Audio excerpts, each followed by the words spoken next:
غازی ملت سردار محمد ابراہیم خان، راوی شازیہ اندلیب، تحریر و پروڈیوسر خالد محمود۔ خطہ کشمیر کو 1846 میں بے نامہ امرتسر کے ذریعے نو آبادیاتی سامراج نے ڈوگرا سامراج کو بیچ دیا تو اس خطے پر استبداد کے دبی سائے چھا گئے۔ اقبال نے اس ضمن میں کہا تھا، کھیتیاں بیچ دیں، پانی بیچ دیا، قوم بیچ دی، اور کس قدر سستی و ارزاں بیچ دی۔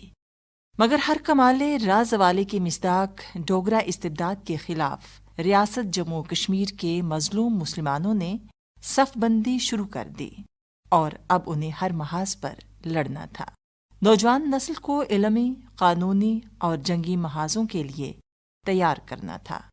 مسلمانوں پر تعلیم کے دروازے تو بند تھے، مگر ان کو پڑھنا تھا، آگے بڑھنا تھا۔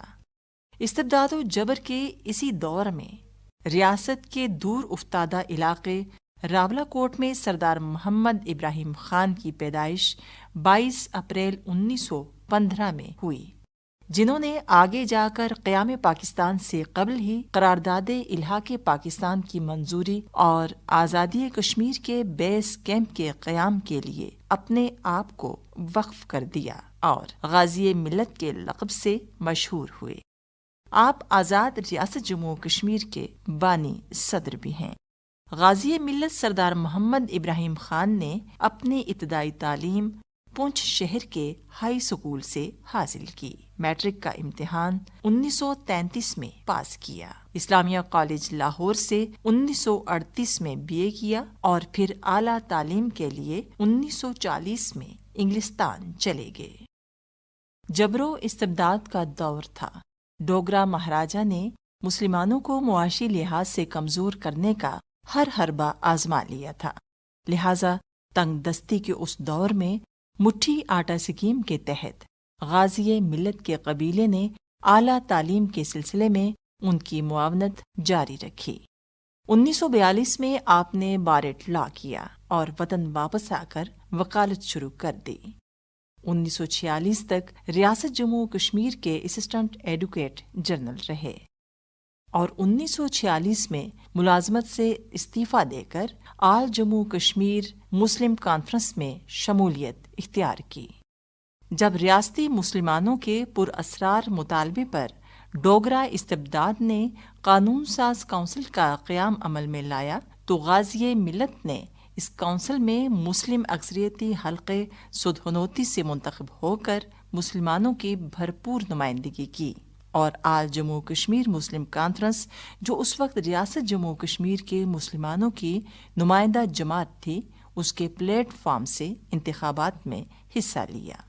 19 جولائی 1947 میں قیام پاکستان سے تقریباً 26 دن قبل آپ کے گھر آبی گزرگاہ سری نگر میں آل جموں کشمیر مسلم کانفرنس کا نمائندہ اجلاس منعقد ہوا، اور کشمیریوں نے قرارداد الحاق پاکستان کے ذریعے اپنی قسمت کا فیصلہ کیا اور اپنی منزل کا تعین کرتے ہوئے کشمیر بنے گا پاکستان کا نعرہ بلند کیا۔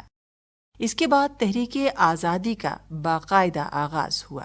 اس دن میں غازی ملت کہتے ہیں، استعفیٰ دے کر میں اسمبلی کا الیکشن لڑا اس حلقے سے، سنوتی باغ کے حلقے سے، اور میں الیکٹ ہوا اور سیاست میں نے قدم رکھا۔ وہ جذبات تحریک پاکستان کا تھا، مسلمانوں کی زندگی اور موت کا تھا، قائد اعظم جناح کی قیادت کا تھا، ڈاکٹر اقبال کی شاعری نے ہم کو متاثر کیا ہوا تھا۔ تو اس جذبے کے ساتھ ہم کام کر رہے تھے۔ سری نگر میں رہ رہا تھا، وہاں پاکستان کے دوستوں نے یہ مشورہ دیا کہ سری نگر چھوڑ کے میں چلا جاؤں اور جو پنچ میں تاریخ چل رہی ہے اس کی حمایت کروں۔ چنانچہ دوست کے ذریعے میں وہاں سے نکلا اور مظفر آباد سے ہوتا ہوا ایبٹ آباد پہنچا، اور ایبٹ آباد سے ہوتا ہوا پھر میں گیا لاہور۔ لاہور میں نے قائد اعظم کو ملنے کی کوشش کی، وہاں نہ ملاقات ہو سکی، پر میں واپس آ گیا اور مری میں ہم نے ہیڈ کوارٹر بنا لیا۔ مری میں آ کر ہم نے ہیڈ کوارٹر بنایا، اور اس وقت یہ کسی کی تاریخ نہیں تھی، یہ اپنی زندگی اور موت کا سوال تھا۔ ہم چاہتے تھے کہ ہم پاکستان کے ساتھ آئیں، ہم ہندوستان کے ساتھ نہیں جانا چاہتے، اور ہری سنگھ مہاراجا جو تھا وہ ہندو تھا، وہ نہیں چاہتا تھا کہ پاکستان کے ساتھ ہلاک ہو. تو اس شدید تاریخی عمل میں ہم نے یہ سوچا کہ نور ہم نے میں نے اپنے بچوں کی پرواہ نہیں کی، ان کو بھی سری نگر میں چھوڑ کے تو میں چلا آیا. پھر یہ مریض میں ہو کر ہم نے ساری تاریخ چلائی، ہتھیار حاصل کیے، سامان حاصل کیا، دریا کے پار یہ سامان بھیجا، راتوں رات بھیجا. تو 50,000 فوج ہم نے 2 مہینے میں تیار کی اور اس میں لڑائی لڑی، اور 2 مہینے میں ہم نے ڈوگرا فوج گلگت لداخ اور سارے علاقے میں ماسوائے جموں کے سارے علاقے میں ختم کر دی. چنانچہ سپاہیوں کے پیچھے تک ہم پہنچ گئے. کشمیر بنے گا پاکستان. غازی ملت اس نعرے سے عقیدت رکھتے تھے اور اس نعرے کو عزیز تر از جاں تصور کرتے تھے. وہ مظلوم کشمیری کے درد اور دکھ کو سمجھتے تھے اور انہیں اس بات کا شدت سے احساس تھا کہ کشمیری مسلمانوں پر بھارت ظلم و جبر کے پہاڑ توڑ رہا ہے. لہٰذا وہ ہمہ وقت مظلوم کشمیریوں کی آواز بن گئے تھے. دیکھیے، جو جدوجہد کے اس وقت وادی کشمیر میں جاری ہے، اس کی شدت کا اندازہ آپ اس بات سے لگائیں کہ 50,000 انسان، مرد، عورت، چھوٹے بچے شہادت پیش کر چکے ہیں اور 50,000 لوگ گرفتاری کی صحبتوں سے گزر رہے ہیں. میں ان کو داد شجاعت دینے سے نہیں رہ سکتا کہ جہاں 10-12 ڈویژن ہندوستان کی فوج ہے اور مسلط ہے اور دناتی ہے اور ان پر ظلم روا رکھا ہوا ہے. اس ظلم کے خلاف جس طریقے سے کہ وہ لوگ اٹھ کھڑے ہوئے ہیں اور اپنی آزادی کی جنگ لڑ رہے ہیں، یہ جنگ جو ہے، یہ ہمت جو ہے، یہ شجاعت جو ہے، یہ لاجواب ہے. اور جس طریقے سے کہ اس تاریخ میں عورتیں شامل ہوئی ہیں، یہ بھی لاجواب ہے. اور جس طریقے سے کہ کرفیو لگتا رہا ہے وہاں بار بار پچھلے 5-6 سال میں، اور ایک ایسے ملک میں جہاں سردی کی شدت ہوتی ہے، وہاں اگر کرفیو لگے تو آپ اندازہ نہیں لگا سکتے کہ وہ لوگ کس مصیبت سے گزرے ہوں گے. اور ان مصیبتوں سے گزرتے ہوئے جس ہمت کا انہوں نے مظاہرہ کیا ہے، یہ سمجھو ہماری تاریخ میں ایک لامثال واقعہ ہے اور لامثال جد و جہد کا پورے استحکام کے ساتھ، پورے استقلال کے ساتھ، پورے ایمان کے ساتھ، قوت ایمان کے ساتھ اس کا مظاہرہ ہے.